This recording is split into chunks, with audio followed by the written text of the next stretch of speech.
I call the January 18th, 2023 work session of the Eugene City Council to order. I'll be standing in for the mayor today, who is still in Washington, D.C. on city business. And so we're going to start the meeting off with executive session pursuant to ORS 192.660, sub 2, sub E, real property transactions. Eugene City Council will now meet in executive session held pursuant to ORS 192.660, sub 2, sub E, real property transactions. Representatives of the news media and designated staff shall be allowed to attend the executive session. All other members of the audience are asked to leave the meeting.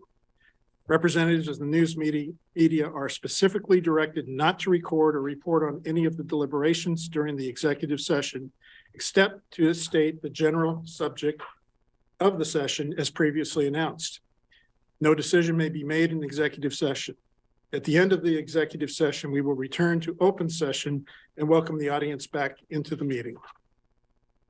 Councilors, please log out of this public meeting and log back into using the special executive session Zoom invitation.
Recording in scheduled progress. work session for January 18th, 2023.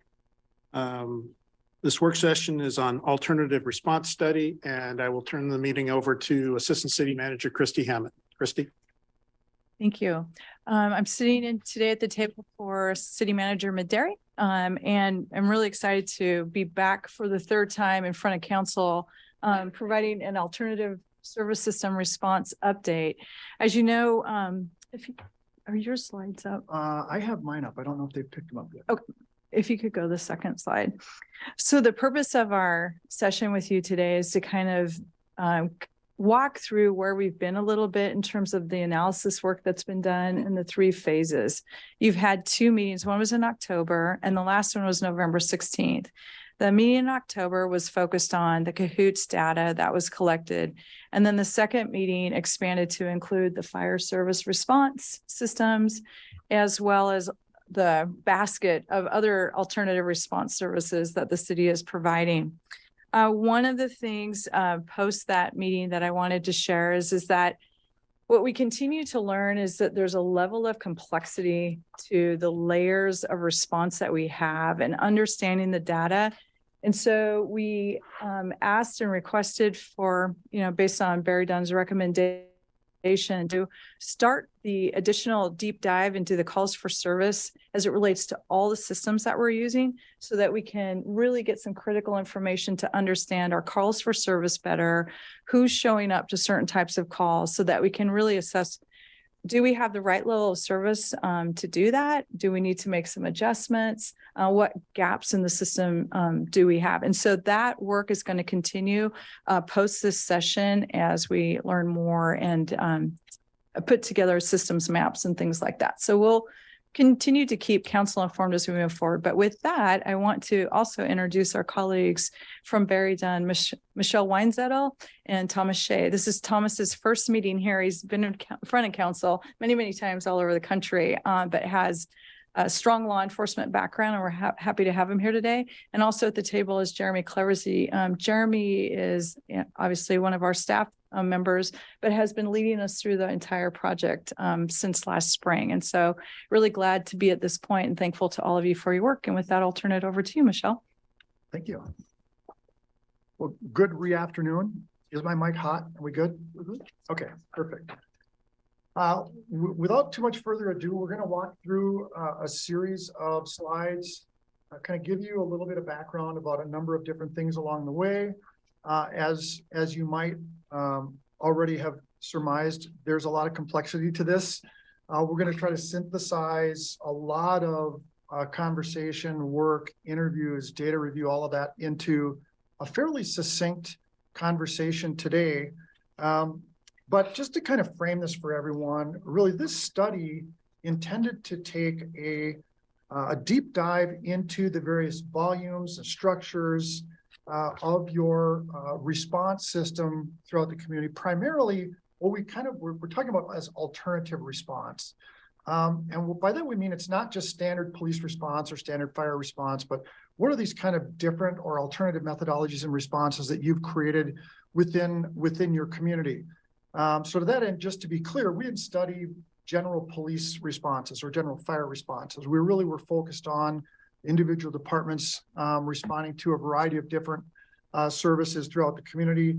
Again, the idea here was to look at what's working well, what are the gaps, where are there opportunities for improvement.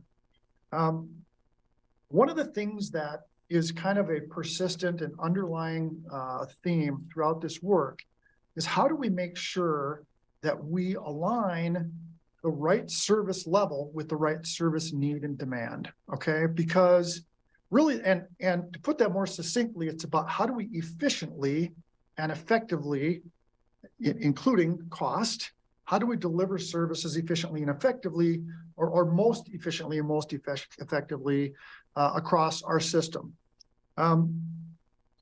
It's important to frame this entire project with an understanding of what the services are that are being delivered throughout your community. I'm sure it comes as no shock to anyone here, you have a significant unhoused population. You have, based on all modern counts that are out, the largest per capita unhoused population in the country.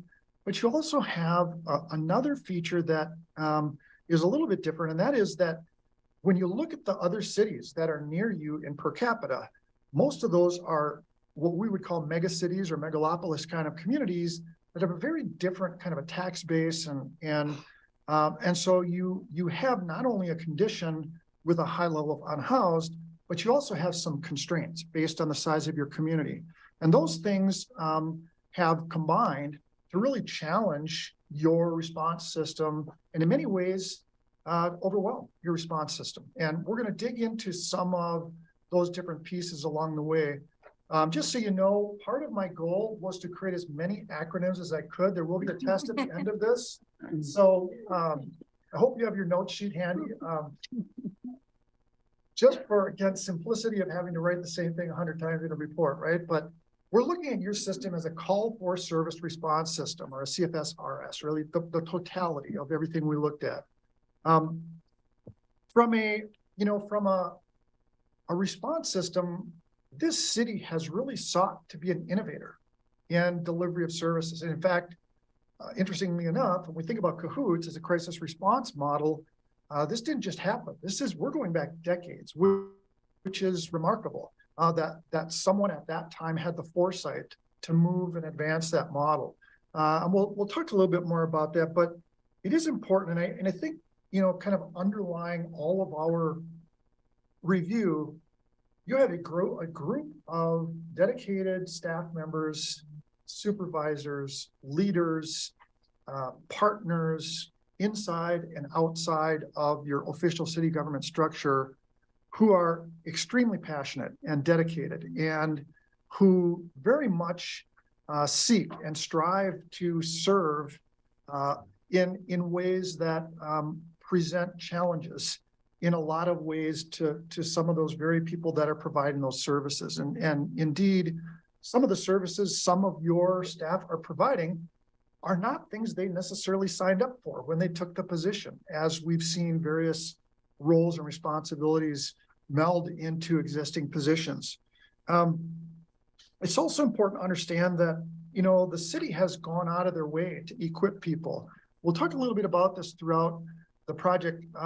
There are some opportunities, I think, for improvement in that regard, but we see the city taking efforts to equip, for example, the right-of-way team and getting the right safety equipment for them.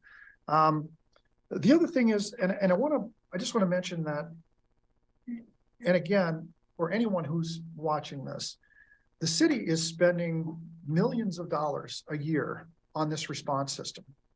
And a good portion of that system, certainly you can draw a straight line from those dollars to the unhoused population. And so it's important to understand, when you look at the dynamics, you look at the cost, there's statistics out there, but some of the data that I've read suggests that on per capita or per unhoused population, many communities are spending $30,000 to $40,000 per unhoused person across the spectrum of their services. Your math is a little bit more difficult to calculate in that regard. I'll talk a bit more about that. But the bottom line is, what I really want to make sure is that people are aware and understand that there is significant effort at significant expense that is going forward to provide the kind of services that are really crossing the entire spectrum of your community. And that's not to say that other people in your community don't get services, but certainly some of the volumes and some of the threshold limits that you're reaching, you can trace back to the unhoused population and how that affects those overall totals.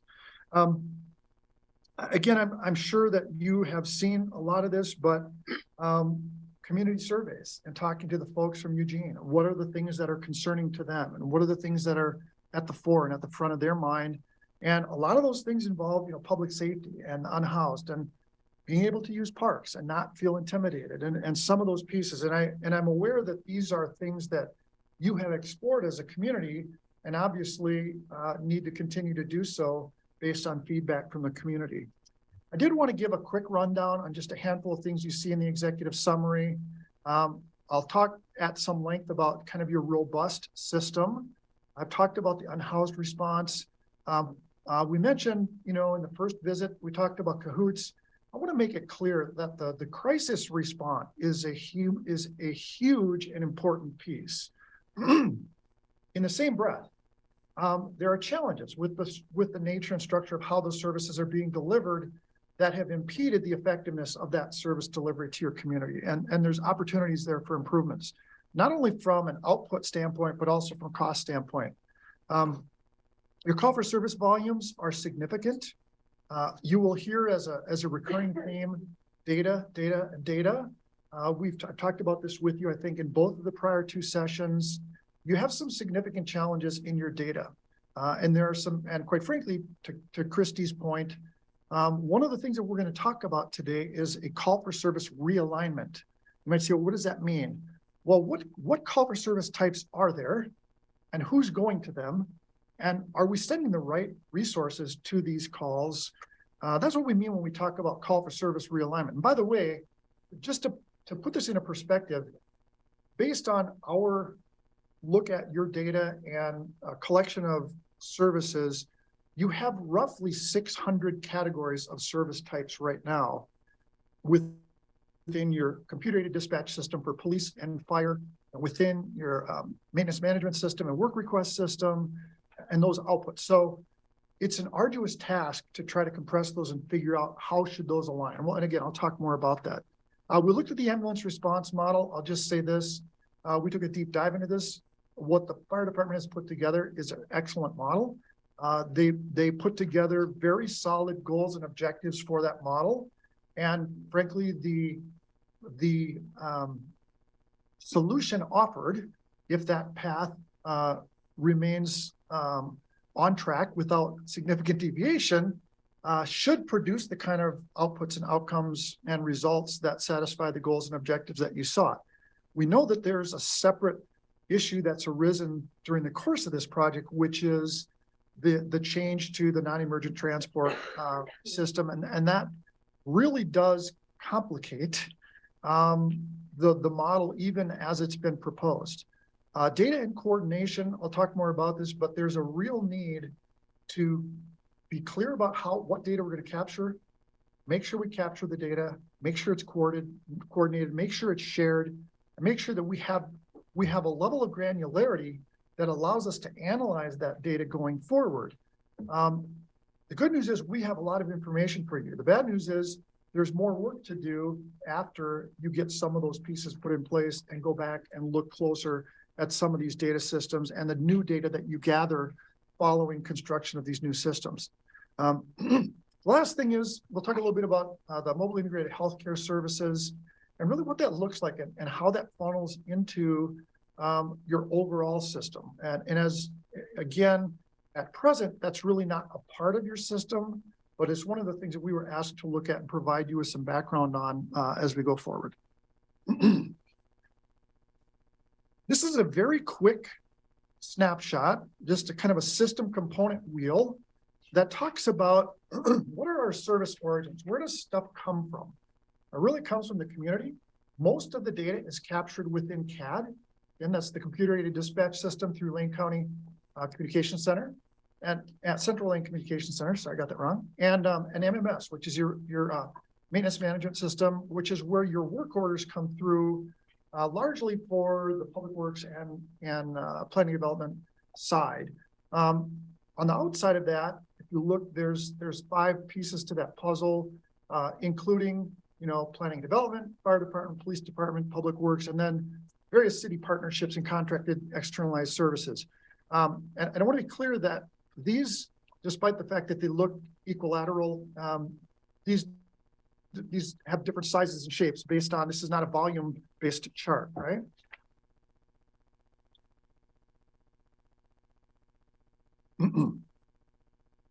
So again, like as I'm prone to do, I'm violating about 12 or 13 PowerPoint rules here. And we're going to continue that trend throughout the presentation. So just to start with, I want to talk about what your system response elements look like. This is a busy map. I know you all have this PowerPoint. The font is really teeny tiny, so we could fit it on here. So I apologize if you can't read it, but want to just kind of call your attention to some pieces and parts. Really kind of in the center of this system, you have a crisis response piece. You also have kind of right below that an unhoused services icon. And what you have around kind of spreading out and emanating out from this are the various city services and typical city locations where a lot of these services reside. You have your library and subsequently the courts. You have, police service and fire service. You have the community at large. You have city parks. You have unsanctioned camping, and your response units again are police, fire, public works, planning, development. And kind of on opposite sides of this, you'll see you've got Central Link Communication Center over on one side, right, where the calls come in through the communication center. And on the other side is the MMS work request system, which kind of brings in a lot of that stuff that funnels its way through public works and planning development. What you'll see is that we've added some numbers here in blue boxes. These are data based on data sets that we were provided. This is the volume of calls for service that were managed by those entities based on the year that we provided. So you can see the police department's 62,000, fire department 45,000. EMS, that's 3 years of medical transports. So it's 50,000 roughly.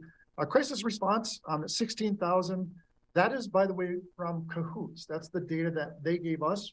If you remember back in our first session. Up on the top on the right, you have the a 2-year fiscal total of 9466. That's really kind of the combination of the planning development public works efforts coming out of the MMS. And then parking below is at another 19,000. To be clear, there are various layers within this system. And that means that in that 62,000 calls for the police department, one of those calls might be a call that shows up in the Cahoots 16,000. And likewise, the same thing with the fire department. So this is not a cumulative total, right? Some of these are parsed out in different ways. The other thing that we know is that because of the way your system is layered, in many cases, you may start out with an incident that starts out with a downtown ambassador. And they decide to call it Cahoots. And Cahoots gets there, and the Cahoots decides they need to call the police department. Now we've got 3 entities responding to a single event, which your system, from a data repository perspective, is very challenged to understand and represent. So even as we look at these numbers and we recognize, and I hope that everyone recognizes the magnitude of these numbers in front of you, understand that many of these may have started out with a single response, but ended up in 2 or 3, or even in some cases, maybe 4 different things occurring. You might have a parking circumstance. You might have a police department response to something that turns into a right-of-way cleanup and then a park cleanup, or who knows? There could be any number of those kind of things that integrate across that. One of the challenges that you have is that your data systems don't link any of this information. So if I'm with the police department and I go and respond to a circumstance involving Mr. Jones over here, and I leave, and an hour later, the fire department or EMS ends up over there, nobody knows. Or now all of a sudden, Public Works gets a request to come in and deal with X, Y, or Z. Nobody really realizes that this is, by the way, this is the 4th time we've talked to this person in a day and a half. So there's a real need for coordination for again, better data collection, better data coordination. I'm going to drill into that a little further as we go forward. I just want to kind of lay that foundation. The other thing I want to talk about, and we've I think I touched on this during the first meeting, but there is an assertion by some that Cahoots, for example, relieves 1-for-1 volume based on the work that they're doing. Whether that's police volume or fire volume or EMS volume, and I want to be clear, that's really not the case. There are many calls, many things that Cahoots does, which frankly, a lot of cities don't do at all. So the volume that Cahoots is managing is important, and it's from a kind of a broad perspective across your response system.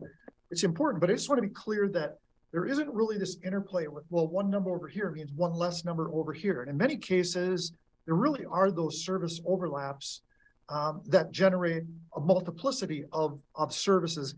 The other thing is, in many ways, that information is not even captured. So we may have work volume that's done by one entity and someone else comes in and helps them. That may not turn into a work request, for example, if it didn't come through MMS in the first place, if that makes sense. Okay. All right. So remember I told you about PowerPoint rules?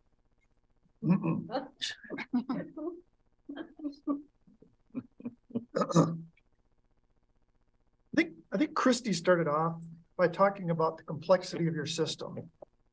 What we've tried to illustrate here for you is the interconnectivity across the spectrum of services that you provide. And you'll see in some cases there's arrows going in one direction. In some cases they go in dual directions. And again, I promise there won't be a quiz on this. But the point of this is to help illustrate for you in a very visual way. When we look at crisis response, look at the arrows that point into the crisis response system. Coming from the PD, coming from fire, coming from EMS, coming from downtown ambassadors, coming from parks ambassadors, coming from really your entire system. Unhoused services, even from the library and your courts and the connections to services that are being provided there, social services, various security folks within your community that are doing things, red caps, parking, etc. So what we're really trying to help visualize for you is that rather complex nature of these different services and the interplay. And it's these challenges that have, well, first of all, part of the objective is to say, okay, now that we see this and we get this, how do we make that more streamlined? And that's really kind of at the heart of the whole call for service realignment piece. Let's try to start out sending the right resource in the first place in hopes that we don't need to send a second or a third resource later. Will that still happen? Of course. But if we can eliminate that or reduce that to a manageable number, that helps relieve and helps deburden our system that right now is really, really struggling. So again, there's a lot going on here. That's on purpose. We wanted you to see kind of how all of these pieces and parts kind of fit together. So within the reporting, even within the context of this presentation, you're going to see that we've split our recommendations into 3 categories. And I know that each of you received a list of the high-level findings and recommendations, and they were split into these categories. Critical are those kind of things that these are things that need immediate attention. As quickly as you can work on them, those really need to be advanced. The high priority things are certainly important and they ought to be prioritized, but they're the things that they're secondary, obviously, to critical priorities, but there are also some things that may take more time and effort, and there may be other constraints around them. The medium or non-urgent ones, they're certainly important, but in the grand scheme of things, there's other stuff that we probably need to get done, and we can only do so much at once. So we really want to focus on are those critical things and those high priority pieces. And then, of course, obviously, to the extent that we're able, move on to those medium or non-urgent items. So what we're going to do, I want to lead you through a quick conversation about the different recommendations.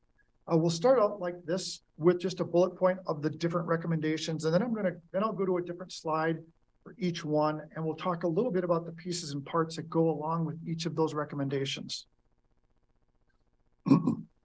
So this is the call for service realignment. I've already mentioned this a couple of times.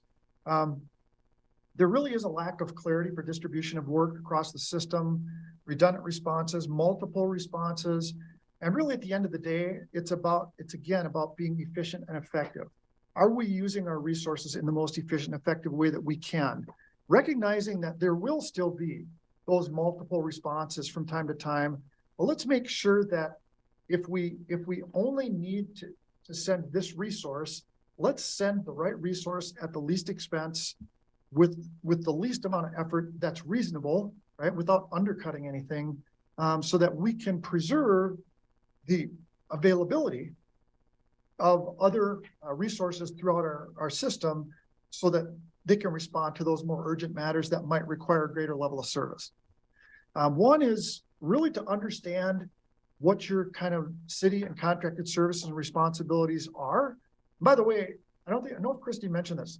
This is in process. This is already being done. This is a recommendation that we shared with the city management team early, and everyone agreed that the project and the final output of the project would benefit from going through this process along the way. So this is already a process that's in place. We've already been working with your city departments to work on that 600 service type list. And we are starting to work our way through helping understand what those alignments look like. And so just so you know, that work is ongoing and will probably culminate at the end of February. We want to make sure that we understand which services require detailed data collection. Where are we missing data? If we simply say we're going to go to a welfare check, what does that mean? Does that mean an unconscious person? Does it mean someone who didn't show up for work? What does that mean? And how important is that for us to understand from a data analysis standpoint down the road? Because we want to be able to discern those pieces, but if we don't put the data in on the front end, we can't extract it on the back end. Consider call diversion elimination. What stuff are we doing that we maybe shouldn't do at all? Or what things are we doing where we're using the wrong resource? We talked about this with Cahoots. For all the really great things Cahoots does, there's a lot of stuff they're doing that really it is not a cost-efficient use of that resource. And it cuts into their availability to be available to do the types of crisis response pieces for which that service was created. The other piece of this is updating your call protocols, making sure that that dispatch has the best information they can, so that they can really ascertain what the right service is, what the right entity is to respond to a particular call. So that, again, we're not sending folks to things unduly or unnecessarily, or sending more resources than are really required. This one has to do with the RFP for crisis response. As we all know, the Cahoots contract is expiring, I believe, at the end of June, I think, if that's correct. And so I know that the police department, the city is working on a new request for proposals for crisis response. As we've looked at Cahoots and as we've looked at the totality of your services for your city, we've identified a number of things that are important to be a part of that RFP going forward. Things like making sure that we understand what it is we want Cahoots to go do and what it is that we don't. It needs to be that specified. And I want to be clear about this. There's been, we could call it mission creep, right? If you start with Cahoots, you started out doing this. Hey, we got this other thing. Yeah, we're not busy. We can go do this. And yeah, we're not busy. We can go do this. And pretty soon we're busy. And we forgot about all this other stuff and how it's that extraneous stuff is compressing our ability to do the primary purpose, right? So one of the pieces is make sure we have an RFP that really clearly outlines the specific things that we want Cahoots to respond to, because it is important. Refine those expectations of services. What's our response time? What do we expect? What's your availability? If you can't go to something, we need to know that. And right now, your data, there's no capture at this point on non-response. In other words, we don't know how many times Cahoots was called and didn't respond. They don't have that. You don't have that. What are the services that they deliver? We don't really know. We have a list of the stuff that they gave us in data, but because of how they report their data, most of the responses that they gave to us have 3 or 4 or even 5 end or disposition kind of categories of service. But most of them, almost all of them, have a public assist piece to them. So what's a public assist, right? So again, understanding that granularity, and again, updating call protocols to make sure that if we're sending Cahoots, it's because it's a Cahoots call. Now, there's a little bit of a double-edged sword because Cahoots is very popular throughout the community. There's a lot of people that want to have Cahoots come and do certain things. And it will be important for this body to understand there's going to be a time when people call dispatch and say, I want Cahoots. Dispatch is going to say, you're not getting Cahoots. And people will be frustrated about that. But there's a reason for that because they're not the right resource to send to provide that service.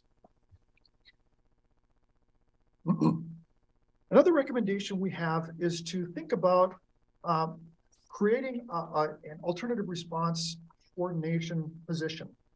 If you go back to the really busy PowerPoint chart, okay, there's a lot of stuff going on. And you guys are really fortunate that you have a leadership team here that talks to each other. There's people talking to each other all the time, but you don't have a tip of the spear person who sees all the resources, who sees all the responses, and whose sole responsibility and job it is to monitor and be responsible for what those resources are doing.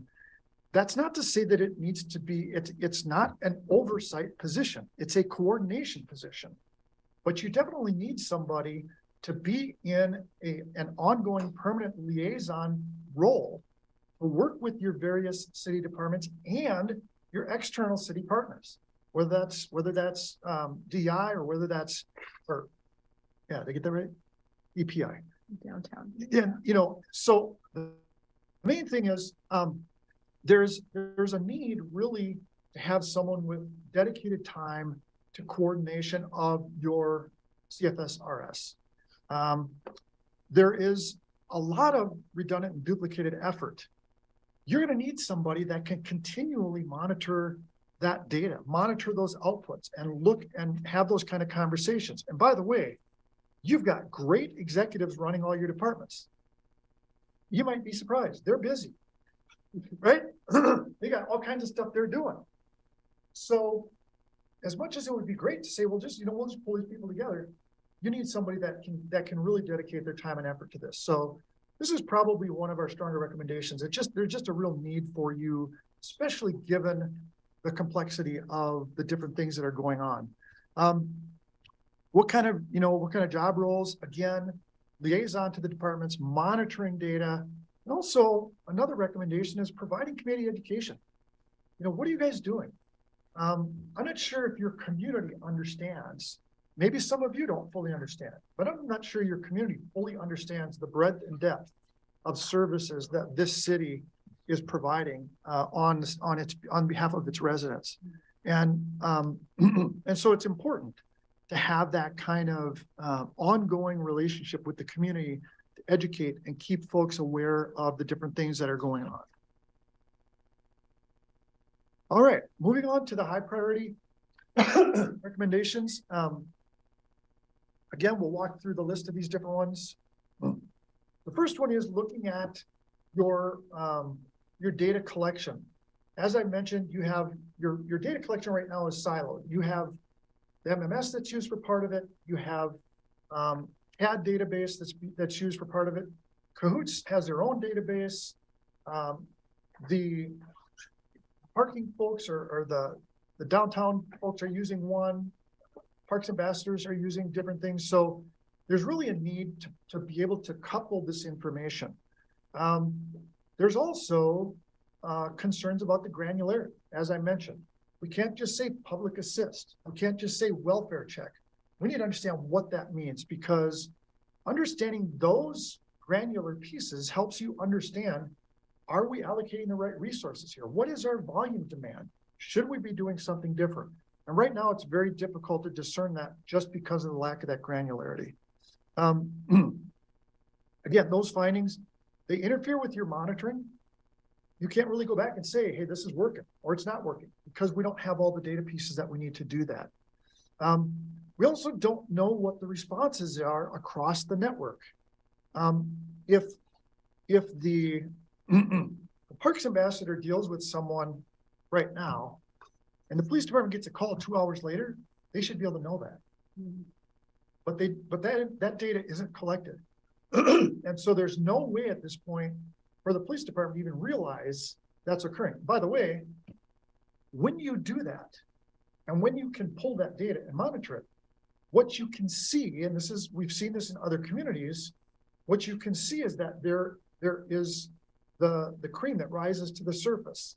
There's this group that's responsible for a really big chunk of the volume. And other communities have taken the approach to say, now that we know who those people are, let's proactively target those folks, provide them the direct services they need. And we've seen other communities have extreme success in reducing the frequency of use by those high system users. Right now, you don't have the ability to do that because that information is not collected, it's not shared. Again, it should be real-time reporting, and you need a repository that captures that relevant data and in a shared environment. IT people get a little bit crazy when I talk about this stuff because there's data privacy and all these other pieces and moving data and how we do that. There's a lot of data that's not protected data, right? It's not HIPAA data. It's not criminal justice information system data. It's not protected data that you still want to protect, but that you can readily share across your data systems, and it will significantly benefit you as you go forward, understanding your system and monitoring it. Your EMS response protocols, again, I just want to reiterate, we think that the new model that has been offered is fantastic, definitely helpful in terms of leveraging your costs and again, identifying the right patient need and aligning the right service delivery model. It is really based on everything we've seen.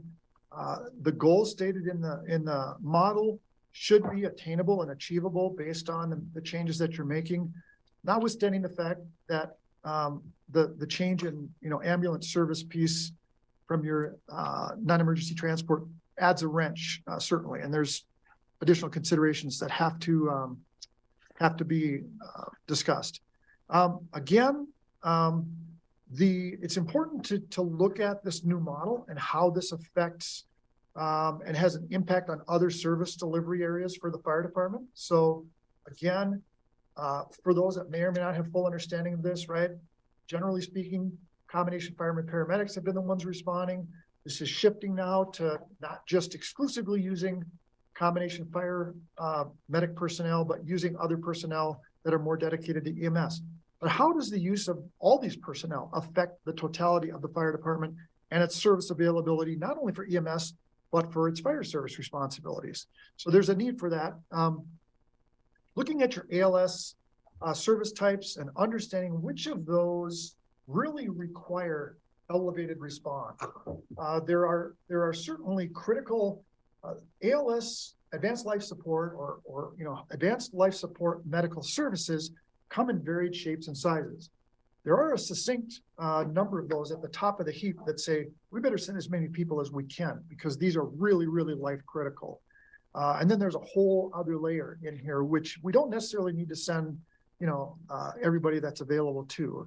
But understanding that and looking at that and reevaluating that kind of across the spectrum of your service delivery is going to be an important piece for as you continue to monitor and evolve your EMS response through the fire department. Talk a little bit about, I've talked about the dispatch center a couple of different times.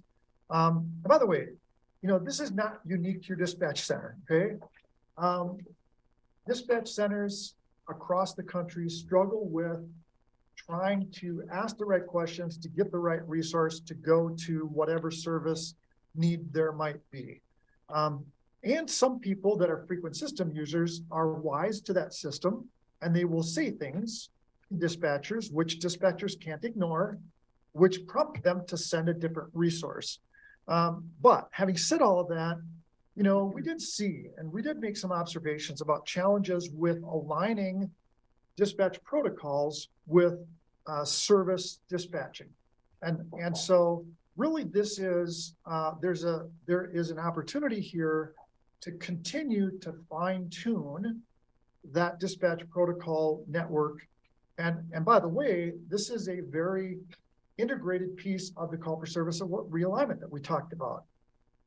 the change that we're talking about in terms of realigning who's going to go to what will sharply affect communication center, and they will have to go through and set new protocols and new questions and new prompts to help them understand which services need to go where based on the new designated allocation of services.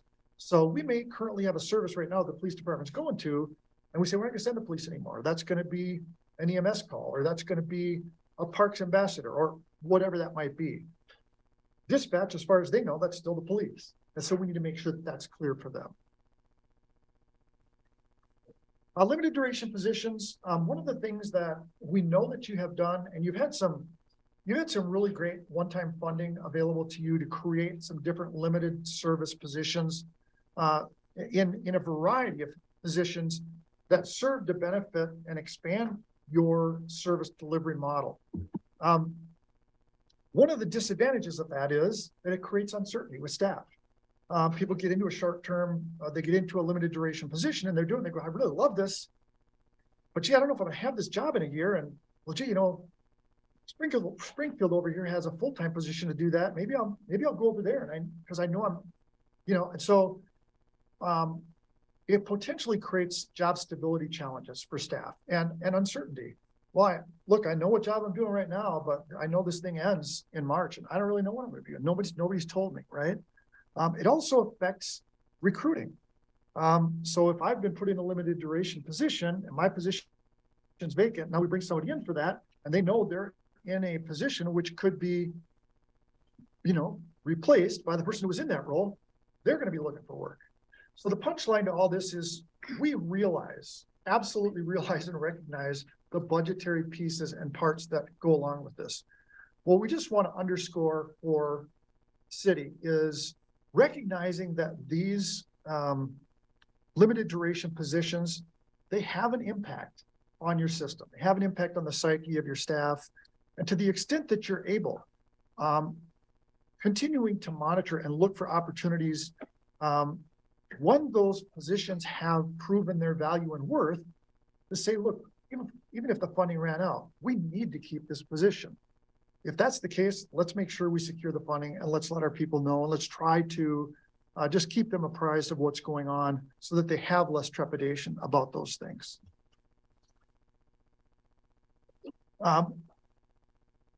The workload for the police department, we've talked about call for service volumes. It's not unique to the police department by any stretch, but I will tell you that we did do a limited review of your call for service data for the police department, and it's substantial. We're aware that the police department, that there are multiple calls per day that go unattended to because of those volumes. And because we weren't really contracted to do that work, we did a portion of it, but there would be some benefit to the city doing a more granular, in-depth analysis of that work volume to better understand where are those circumstances, where's that really hitting the department, which positions, again, even with respect to the call for service realignment, which volume could we offload or move or shift or stop doing, all of those kind of things. So this is just our observation that there would be a benefit in helping understand what those volumes are, and also helping everyone else understand what is it that we can't get to and why. What are these workload volumes, right? And I think I might have mentioned this before. You have volume and you have resources. And if they're out of alignment, you've only got a couple of triggers you can pull, right? More resources, less volume, or a combination of the two. That's what you have. And so at some point, that conversation needs to occur, but it's our observation that you have a lack of granularity of analysis at this point to really have a meaningful conversation around that, particularly as it relates to the different and wide range of services that the police department is providing.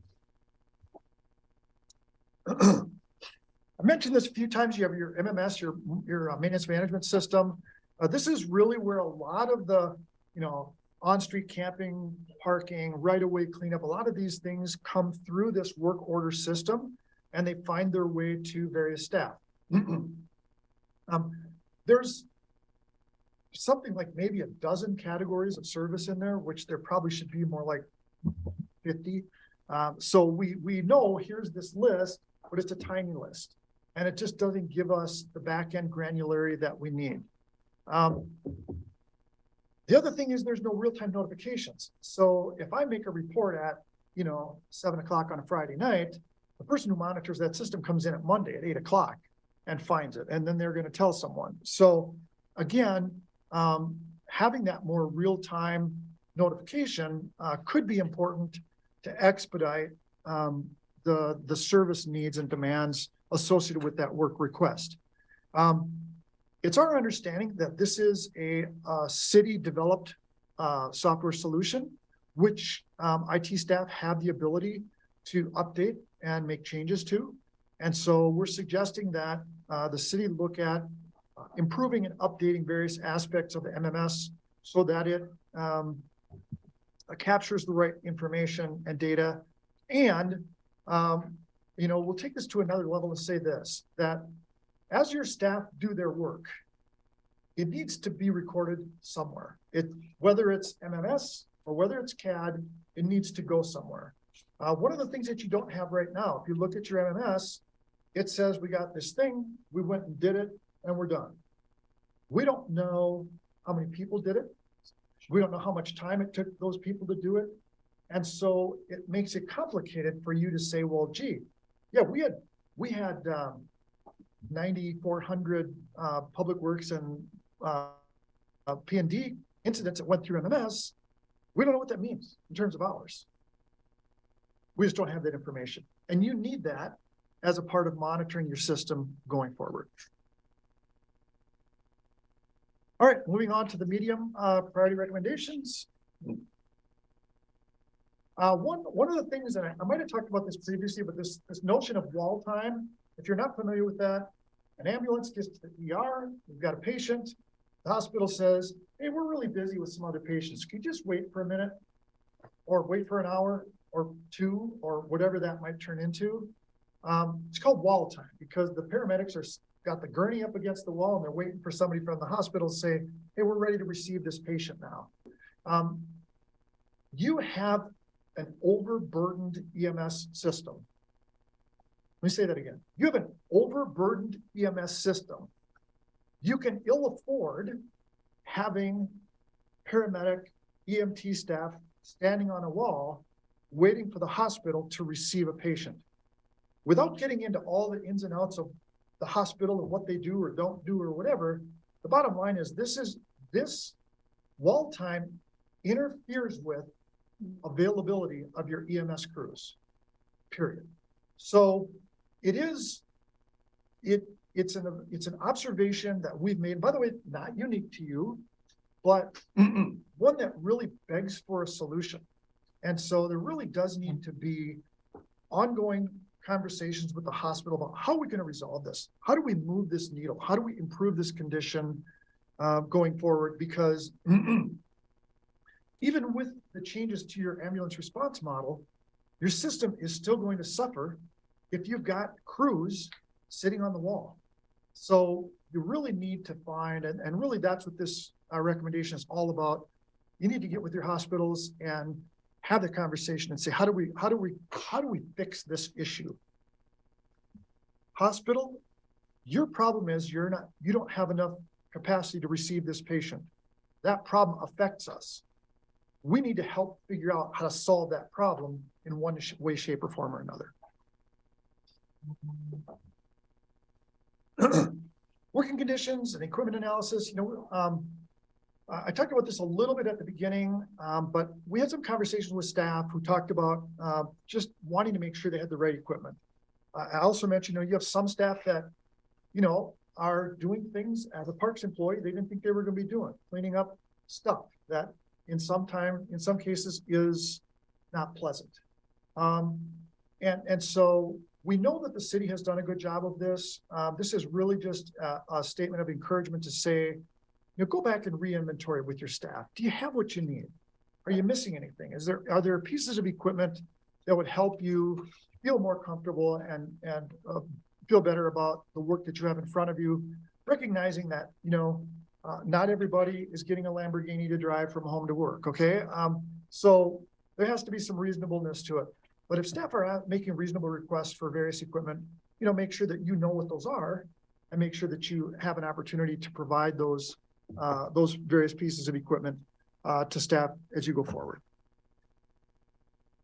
I talked about this one before. This is really, we would envision this being obviously a collaborative effort with your city PIO and city staff, but we also would envision this being a task / role of the coordinator position that we talked about. Just having an ongoing educational and communication opportunity between all of the city's efforts and the community, and making a space so that information is available and people have and recognize the clarity around all of the different things that you've provided. And I think this is a good time to talk a little bit about the uniqueness of your environment in another vein. You are providing what I would suggest is an unprecedented level of service to your community that we haven't seen. When we've done research, we've gone out, we've looked for other programs. By the way, in the middle of this project, we were engaged to do another project where we were asked to look at what are the best alternative response models. Okay. And we said, well, hey, there's this Cahoots thing over here, but we also did a deep dive into different response models that we could find in the literature. Okay, things that have been written about, things where there's data, all those kind of things. Here's what we found. There's very little information out there. There's a lot of newer programs. Most of them do not have good data.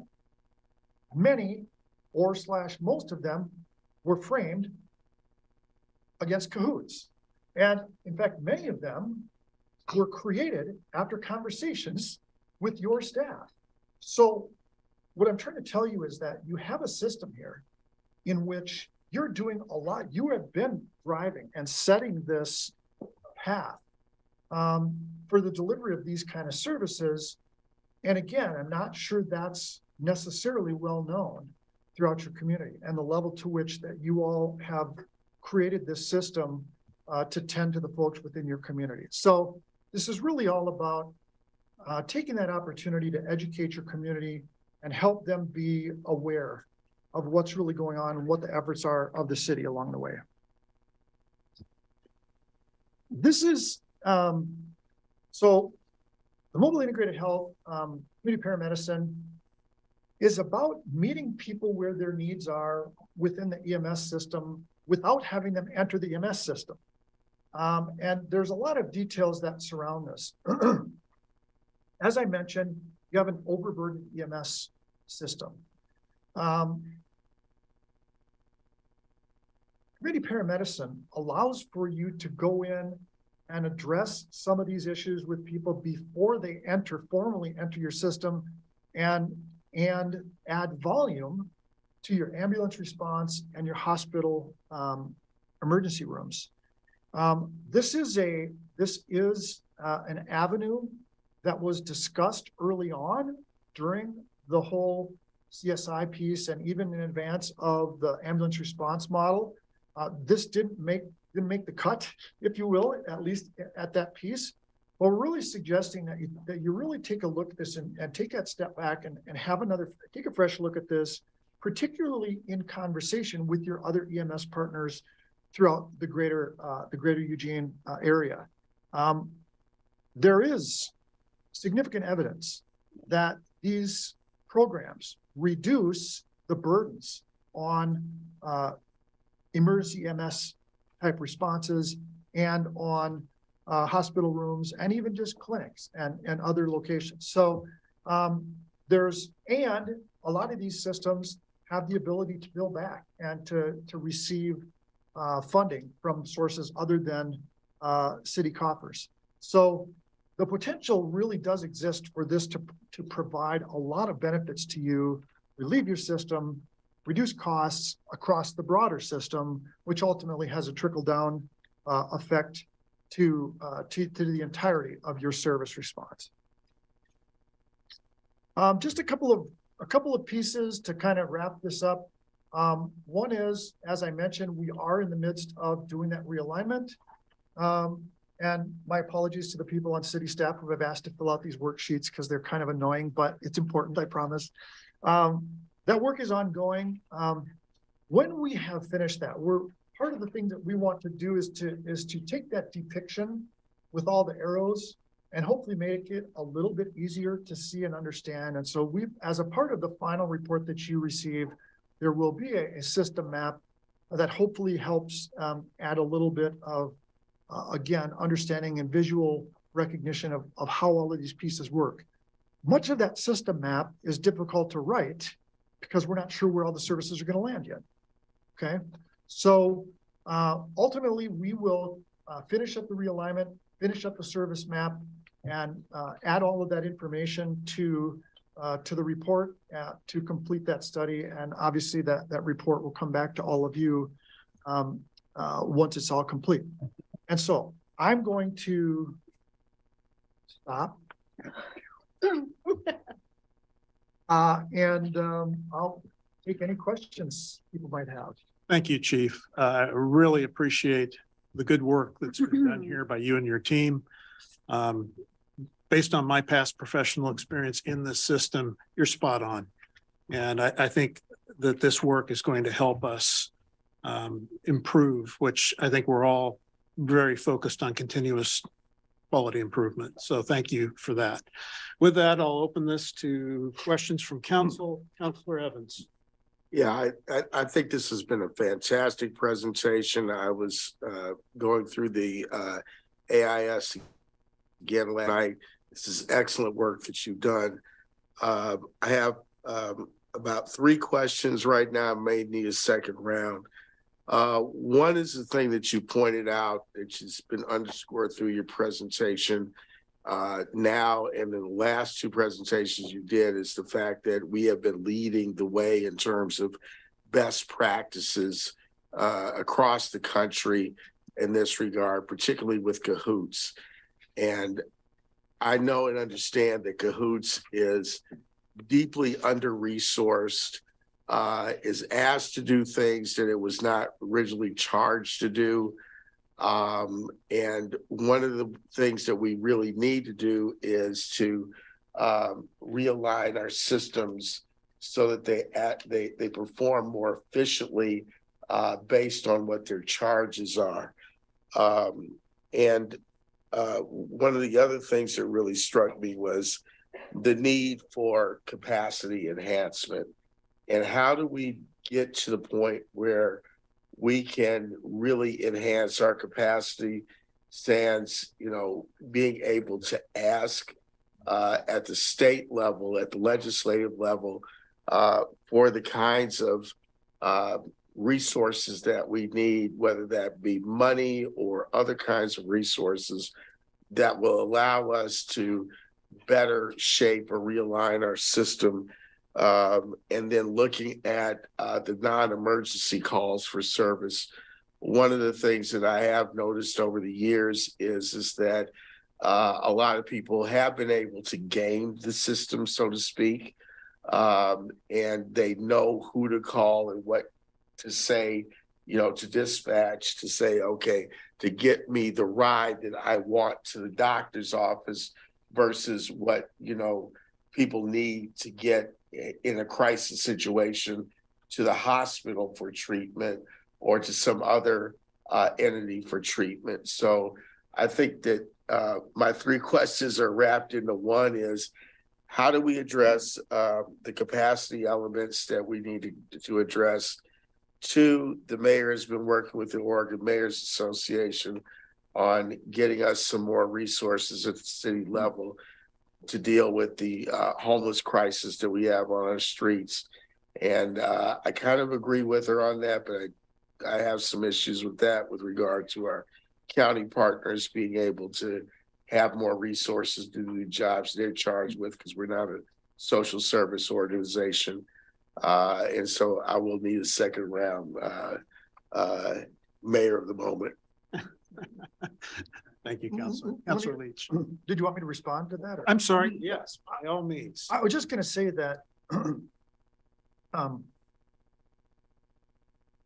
there is a lot of information within the report that will give you some guidance on this, but let me just, let me just back up and say one thing about all of that.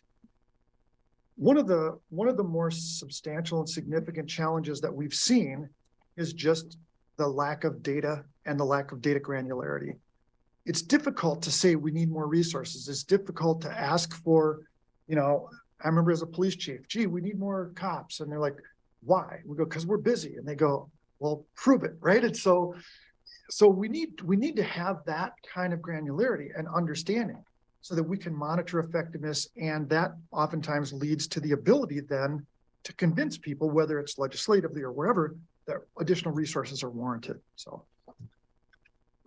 Councillor Evans, with respect to state funding ask, I do think that one of the pieces that Michelle was talking about is really understanding exactly the need that we have. So we right size any asks that we have. But right now we have a team of people that are focused on putting together a package that really includes stabilizing the things that we have today to the greatest extent possible, knowing that we have that one-time funding that will expire in the not too far off future. And in addition to that, we're continuing to look for other different sources of funding to do that work as well, especially given the budget crisis that we're in. So. Thank you. I apologize, Chief. I'm new at this. No, it's all good. Mr. Leach. Yes, thank you. Thank you for your wonderful presentation. So most of my job experience has been in behavioral health in this area. One of my job duties at the Child Center was to manage the contract for their child and adolescent mental health mobile crisis response program, which they've been operating for the past 17 years. And that program is very efficient, and they, like you are saying with Cahoots, they haven't done that mission drift, I think is what's happening. They only respond to behavioral health crises for these families. And they're actually able to de-escalate those situations 70% of the time over the phone, so that they only are going out 30% of the time. Of that 30%, another 75% of that, they're able to de-escalate that situation in person. And then the remaining portion of that, they transport to kind of a residential respite unit. So I think that their staffing model is incredible. And the efficiency of their program, because I've seen the budgets, what they're able to do is amazing. So of course, that's a county contract. So how are we able to work with the county on looking at those models as we develop this RFP? And also, how are we incorporating the 988 as we're talking about dispatch and community systems? Right now, 988, I have been hearing feedback is a complete disaster. Don't quote me on that. Of course, it's public, but a lot of negative feedback is coming from the community about how that response is occurring. And so I just want to see what we're doing and how we're collaborating within those other systems. I love your idea of this coordinator. I would hope that they'd be able to incorporate more of that communication with all of our partners, because if you're in crisis, you don't care if you're calling the county or the city services, you just need help. So I think we have to have all those people at the table, as well as I'd love to get the director of that crisis program at the table as well. So those are my comments and questions. If you need clarification, let me know. I think there's absolutely a need to broaden the response across and to involve the county as well. And again, I want to be clear, you know, the Cahoots mission got bigger because they weren't busy. And I don't want anybody to take this as being a negative toward them. I think they were sitting around going, we're not really doing anything. Let's go over here and do this thing. So, but eventually that became a way of operating, and it's been 30 years in the making. And so those who started are gone. There's no historical knowledge of what that looked like at the very beginning, right? So yes, there are services that are more effective. The other thing is that, and it's important to understand this, if you look at the volume of work Cahoots is doing against the number of hours that you contract, effectively they are 100% committed, okay? When we do staffing studies, the national standard for staffing for police is no more than 30% committed. They're 100%. So that is just a completely off the chart indication that something has to give with the type and nature of things they go to. I think I might have mentioned this before. It's become detrimental to the point where city departments are reluctant to even summon them because there's an underlying thought that they won't be available. So there is a need to expand and broaden that. And again, that coordinator having a much bigger understanding of the entire system as opposed to the silos that currently exist. I'll be brief because there are a lot of other questions. So on the 988 system, I see that Chief Skinner's online and I don't have a lot of operational knowledge about that. So I would, either we can get back to you with more information or if Chief Skinner has something to share today, that would be great. And then with respect to working with the county, we work with the county quite a bit, but the nuance that you raised around the different programs and how we learn from the different response strategies and how people are aligning that and how they're constructing those contracts is an opportunity for us, I think. So thank you for flagging that. Yeah, I would love to be a part of that conversation, if that is something I could do. Okay, I see Chief Skinner. Yeah, good afternoon to everybody. Just real quick, the 988 system is a disparate system from dispatch that is contracted by Lines for Life. So that's who answers that phone call. If somebody calls 988 that's in crisis, it's mostly a suicide prevention hotline. That's kind of where the expertise is, although people that are in behavioral crisis also will call. And so there's some connectivity from Lines for Life once they receive those calls. If we need to create a call for service in our dispatch for a response, if there's a safety related issue or life safety related issue, or actually being able to connect the initial caller that went through 988 to our Cahoots system, we will do that. So I have no information about how effective Lines for Life is at the state level, but they're the ones that have have the contract to answer those phone calls if you're in the state of Oregon. Thank you, Chief. So yeah, I think we have a real opportunity because some of that contracting for mobile response is coming up at the county level. And we, in that 988, I think a lot of ways the county was expecting to be changing contracts for a lot of the programs. So I think those conversations are really important right now, how we move forward with that. Okay, Councilor Keating, followed by Councilor Zelenka. Thank you, Council President. Michelle, thank you for the report. I agree with your assessment that you're uncertain if the community fully understands the depth and breadth of the emergency services the city delivers.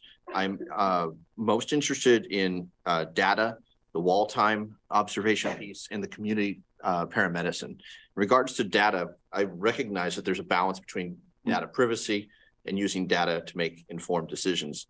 That being said, what are some examples of quote, not protected data that we still want to protect? Sure. I mean, so for example, we should know basic things like where did this happen, who was involved, and what was the name of this. We don't need full name and date of birth. We don't need social security number. I just need to know that, you know, this was Steve Jones and it was at this location and this was the nature of the incident. That data, so there's two ways to go about this. One, you're going to have data that goes into whether it's MMS or CAD. Ideally, what you would have is an export that when one of those data points is entered, that data, that minimal data is stripped, is mined, and is sent to a central repository where you have a uniform database. So if I'm in the communications center and I'm about to send folks to a service, I can punch a name into this system, into that database, and I can see, well, Cahoots was just out with this person an hour ago, or the fire department just dealt with this guy at 6 o'clock this morning. So it's a succinct amount of information. We're not talking about treatment. We're not talking about, you know, a whole bunch of these other pieces. There are things you want in greater detail within your own systems. But in terms of the data sharing repository that I'm talking about, that's what we're talking about. Getting some baseline information so that we can, and by the way, again, we can run a report at the end of the month and say, holy mackerel, we got 16 people that showed up 400 times this month. And I will tell you, that's exactly what the Duluth Police Department did. And they started proactively reaching out, and they had remarkable results. So that's the kind of stuff we're talking about.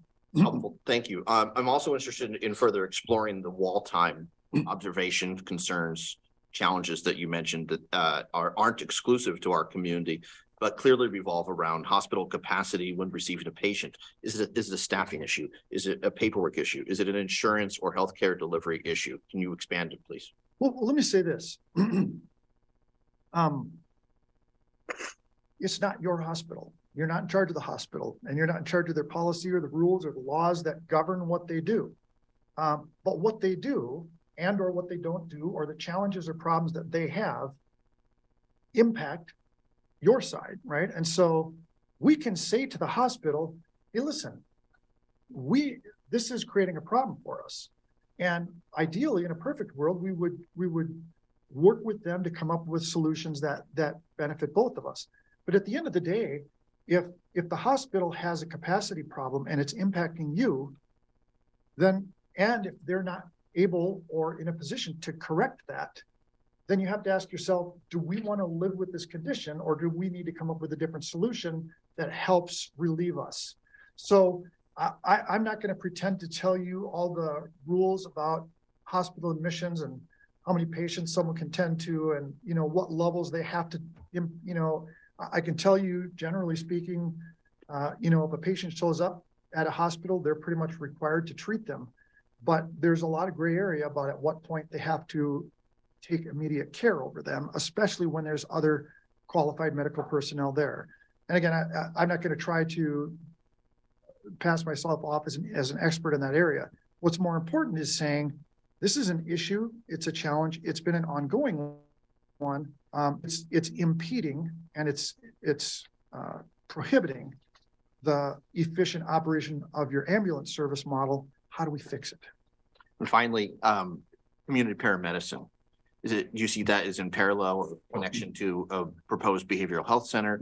Are there communities that we could look at that are embracing a community paramedicine, the community paramedicine MIHCP model?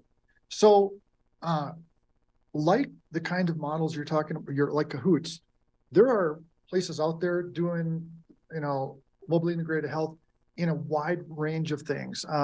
And they're very community specific, right? What's important, what your need here is in Eugene may be very different for San Francisco or for some other, insert city name here. At the end of the day, the purpose of doing the whole of looking at the community paramedicine model is to say, let's circumvent the flow of these high user individuals. Let's create a different lane for them to be in so that they're not burdening these other systems which require more acute response. So there is evidence in the literature and there's evidence in these other models that suggests these type of systems absolutely reduce burdens. But again, there's still a funding side to that, and you still got to have people, and you still have to have a system to do those things. Thank you. Thank you. And I'll just add, part of the problem with the hospitals is we have a lot of people with a broken healthcare system that are seeking basic levels of medical evaluations and attention. It should be handled in the ED rather than seeking primary healthcare physician. Okay, I have three counselors in the queue. Counselor Zelenka, followed by Counselor Semple. Thank you, Council President. Technically not temporary mayor. Wow, this study, this is excellent analysis and an excellent report. I think it really shows the appropriateness of the tack that we took and that holistic view of all the response system that we have, and the level and specificity and the prioritization of the recommendations really reflects the deep understanding that you guys got, and more importantly, the answering of the so what question. If you have all this data, so what? If you could turn it into information, then you can do something with it. And that's where these recommendations come from. So I very much appreciate that. We got very details. We got very high level detailed recommendations or granularity and prioritization. I think that helps a great deal with implementation. and a lot of them are not just about capacity, but effectiveness and efficiency. The biggest fixes and the highest priority ones that you've identified tend to be around alignment and coordination, and then data and protocols, and then the other things. Unfortunately, we don't have a very favorable budget environment to move forward with this stuff. I had two questions. One, what the two chiefs, our two chiefs, Caven and Skinner, what's your plans for implementation? What's your ideas at this point about what you do with this information and where it's going to go? Well, I'm happy to start, and then I'll let Mike find his way up to the table and offer his ideas. One of the things. First of all, let me just say that it's been a pleasure to work with Barry Dunn, and Michelle and I have spent a lot of time talking about the system in general and some of the challenges. Today's an interesting moment for me because it reminds me of coaching your own kids. Sometimes you need somebody else to come in and coach your kids and it just sounds different when it comes from somebody else. And so I appreciate that aspect.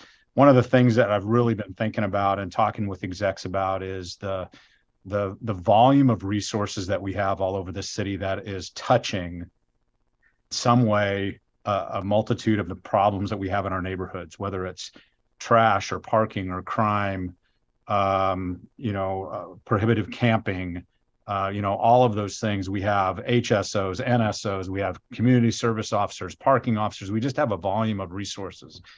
And the idea in my mind is a recommendation around how do we bring all those resources under kind of a single framework of leadership and then redeploy them by geography to maybe wards, for instance, where we have a resource in each ward that is able to solve problems for our residents instead of what we do now, which is have a resource in our neighborhoods. And then when something else is the problem, we point to somebody else and say, well, that's their issue. You have to call parking, or that's an NSO issue, or that's an HSO issue. And then you end up having those delays and frustrations. I think there's a way we can coordinate our resources better in the city. And so I'm thinking about what that might look like. Yeah, agreed. Chief Caven. Chief Caven. So for Fire One, appreciate Michelle and the Barry Dunn team's work in taking a look at our systems, and as we move into this new ambulance model, evaluating kind of where those strategies can change and where the whole system is. Coordination is a big piece. We've definitely done a lot of work over the years trying to identify our high users and coordinate with different services and sources. I mean, it's always an ongoing effort. When we look at a big part of the redesign, not only changing the workforce that we have access to, but also, like the recommendations say, is evaluating what are the resources we're sending to certain types of calls and how do we balance that? In particular, we've gained great capacity with basic life support, but in the current system, those individuals require an advanced life support assessment, meaning a fire engine's got to go. With the CSI funding, once we realize the community response unit in force will assist us with that in lowering the amount of resources that we're sending to those calls. We've tested out some scenarios, reducing fire engine support to certain ALS calls over the last year. And so that's in alignment with the work that's ongoing.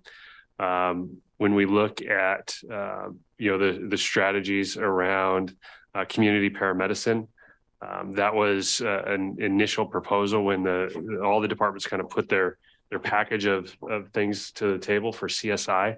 That was something that fire asked for. That was taken off the table for us, but Chief Eppel and his team and the Strategic Services Division have done a lot of work in evaluating how to bring that into our system. Again, back to key component is we're running really thin administratively and managing all these different capacities within our system. The EMS redesign is being designed not just for ambulances on the street, but buying some of that capacity back for supervisory support to coordinate, to provide real-time feedback. We have a new data analyst that's providing a tremendous amount of point in time where are things going actively on a daily basis. And so we're going to be able to leverage a lot of these recommendations as we go forward. Again, like Assistant City Manager Emmett said, it's kind of a budget crisis. And so identifying how are we going to pay for new initiatives while maintaining our kind of core chartered responsibilities in fire is going to be our challenge. Thanks, Chief. I would say that also that more chocolate will make the system better. Council President, I move to extend the meeting 10 minutes. And I have one more question. Okay, I have a motion and a second. I was thinking the same thing. Thank you. All in favor?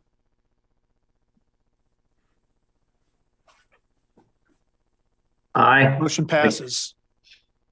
Thank you, Mr. President. My second question is kind of a little bit out of scope, but all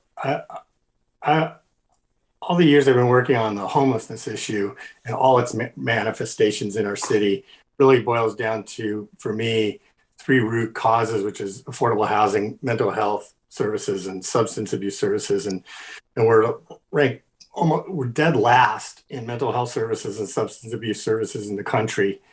And and I was wondering if you could respond to that a little bit. I know this was a systems look and looking at the efficiencies of the system, but what about the causes and prevention? How much of an impact can addressing those things have on the efficiency and the effectiveness of our system if we more closely address, in particular, mental health services, substance abuse services? What impact would it have on all this? Are you asking me that question?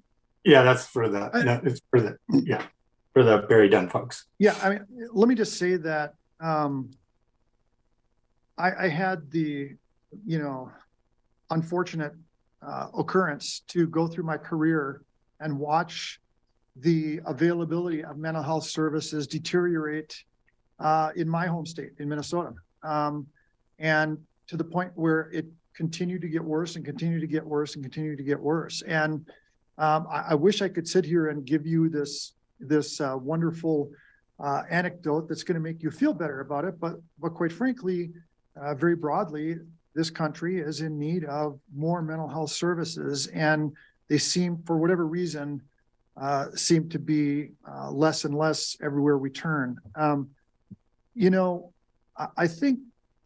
I think we have to be careful about classifying how or why people are unhoused or why they're homeless. And there are certainly affordability and chemical dependency issues and mental health issues that permeate that conversation. But I think that is certainly an incomplete list. But to the extent that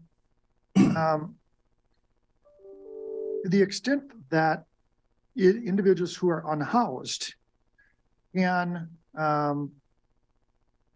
be in a place without having to draw unnecessarily on services, that's the bigger question, right? It's not being unhoused isn't illegal. That's not against the law, right? And you're not required to live in a home, but it's the question of how many services do folks use, and to the extent that you can create a system where you reduce the volume of services across that population. That's really a partial solution to the issue. Yeah, and it would reduce. It would, I think, impact the effectiveness and efficiency of our system and the coordination of it if there was just less calls. Councilor Zelenka, you're over time. Are you done now, or should I put you for a second round? Okay. Still in the first queue is Councilor Semple, followed by Councilor Clark. Thank you. I believe the official term is mayor on duty. That's what they call me. Thank you so much for so much data. Oh my gosh. And for higher level interpretation. A lot of work to be done to take that interpretation into what we can actually do in our city, which is of course what I want to know. So we're partway there. Kind of following on Councilor Zelenka, and I don't think you really have an answer for this, but it's our highest concern, and it's just horrifying to know that we are the highest per capita homeless in the country. How do we stop doing that? And then the other part of it is that we are providing an unprecedented level of service. And I can't believe these words are coming out of my mouth, but they may be connected. We're in a money crisis, and I got onto council advocating for the homeless. That's why, yes, more services, but then yes, more homeless. And as Alan said, we can coordinate and reduce the number, that might help us. But unless you have the miracle answer, I'm just putting that out as crisis question. Let me just say this kind of, and maybe use an analogy. I was recently interested in buying a new car. And I bought a 2014 Ford Edge because that's what I could afford. I would have loved to have gone and bought a brand new $80,000 Tesla, but I can't afford it. And so, even in all of my time as a police chief, whenever budgets came around, what I was told was, we need you to make a plan to provide the services you can, given the resources you have available. And I think that analogy holds true with your community as on that broader spectrum. I understand. And at some point, we have to ask those hard questions to say, to what extent can we continue to fund all of the things we'd like to? And to what extent do we need to perform some triage and get down to providing the services that we need to first, and then see if there's room for us to expand that list. And that's part of this process, right? Is understanding, is there a critical line here that needs to be drawn because of volumes and because of system demands? You have, again, you provide a lot of services, and the folks that live here that are unhoused are the benefactors of that. At some point, that may or may not be a proposition that you can continue, on the same trajectory. Yeah, nobody wants to hear that, but this work is going to make us do it more efficiently, and I hope get to a better place for everybody. I also want to thank our other two people on your team here. We didn't get to ask them questions, but I do appreciate you being here. I do want to just give a quick shout out to Jeremy, and this will embarrass him, but I'm going to do it anyway. He's been a constant resource throughout, has done a ton of work in the background, and the PowerPoint looks as pretty as it does because of him, just so we're clear. But he's honestly, working with Christy and Jeremy has been fantastic. They've, dropped everything and all your staff, but just quick, very specific intentional shout out to Jeremy. He's done some really great work. So thank you. Okay, moving down the list here, last counselor I have in round one is Councilor Clark. Thank you. And I prefer the term mayor of the moment. And if it's all right with you, I'll just call you mom for short. I appreciate very much the update and report, and certainly the work. This is a great segue from the last question, from Emily's question. I have heard you on multiple occasions in multiple meetings talk about the fact that we deliver more services than other communities that you have experience working with. My question is any part of this report going to have any kind of measurement of community expectations?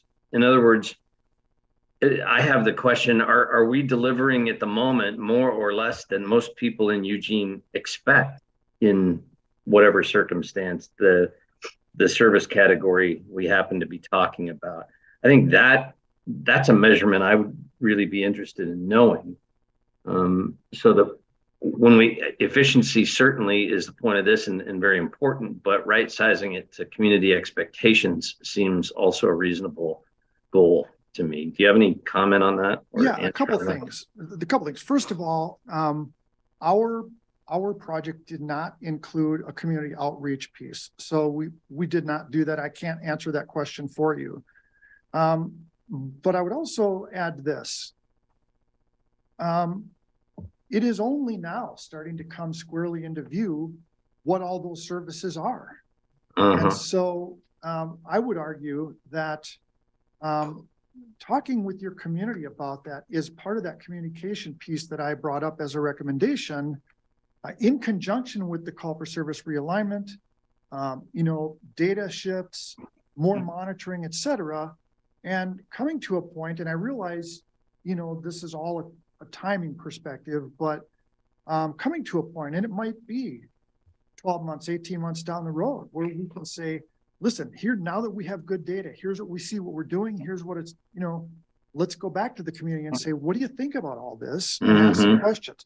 Those, I think, are challenges that the answers to those questions, if you were to ask the community right now, you would get an incomplete answer to an incomplete question. And so I think there's some homework that needs to happen before you can realistically go back and ask that kind of a pointed question of the community. Some of that work was done in the past. Now I'm operating off a long memory here, but my recollection is that when Councilor Zelinka and I started in January of 2007, a report had been done just before that, somewhere in 2005 or 2006. The name of the report began with an M, but I can't recall what it was, and it was under former Chief Planer at the time, who did a pretty detailed report on community expectations of service, response times, and was translated into how many officers that requires. And I don't know if maybe Chief Skinner can comment on whether or not we still have that report somewhere as a reference tool. Councilor Clark, Chief Skinner had to drop off with the extended time, but we'll have him follow up with you if that would be helpful. But I would just say this, a report that is at that age would really not be something that I would want to rely on. There's been so many changes since then. It really, quite honestly, if something hasn't been done within the last 3 to 5 years, it's probably timed out. Okay, thank you very much. Thank you, Councilor Clark. And before we go on to Councilor Evans for round two, I'm good. You're good. Okay, just a quick follow-up for Councilor Clark. When I was the fire chief in this town, I looked at things very differently than I do now that I'm on council and speaking with constituents. As a fire chief, it was all about service delivery, metrics, and how are we performing. And when I speak with the public, it's not about service, it's about problems they see at the street level, things that are causing them issues. So it would have to be able to convert that information and those data points to how we kind of run the city. But I mean, it can be done, but it's something I think we would have to give some thought to. And the other thing I wanted to add is I actually had a meeting yesterday with the CEO of one of our nonprofits here in town that works with the unhoused. And the nonprofits have the same challenge with what data should they be collecting and how should they best be collecting it. And then we were talking about, once we figure that out, how do we kind of bring the two together from what's being done on the nonprofit side, what's being done in the city and county side, and how do we kind of assimilate that and maybe come up with a whole new way of approaching some of these issues, which I think would be very useful as we have this discussion, especially with shrinking resources and growing problems. I know that, especially on the fire side, and I'm sorry I forgot you, I'd never forget fire, but it's one of those things where, I watch these incredible growth swings in calls for service. And I watch the street level resources we have that have changed very, very little since 1980 when I started here. So it's very interesting, and it's something I think we need to keep at the forefront. And I know the police are in the same boat. I know Public Works is in the same boat. Demand just keeps growing. Supply has stayed relatively constant and even shrunk in a few places. So anyway, if there are no more questions, I don't know if you have a final comment, Chief, that you wish to share. Again, stay tuned. The report is coming. And just appreciate, the work with you and all the involvement with folks. And certainly we're not going to disappear. We're going to continue to be a resource, and we're looking forward to kind of wrapping things up and finalizing. But thank you for everybody. Thank you. Assistant City Manager, did you have any final comments? No, just really grateful for the work Barry has done for us and all the staff work. And we're all appreciative for that. So with that, this meeting is adjourned.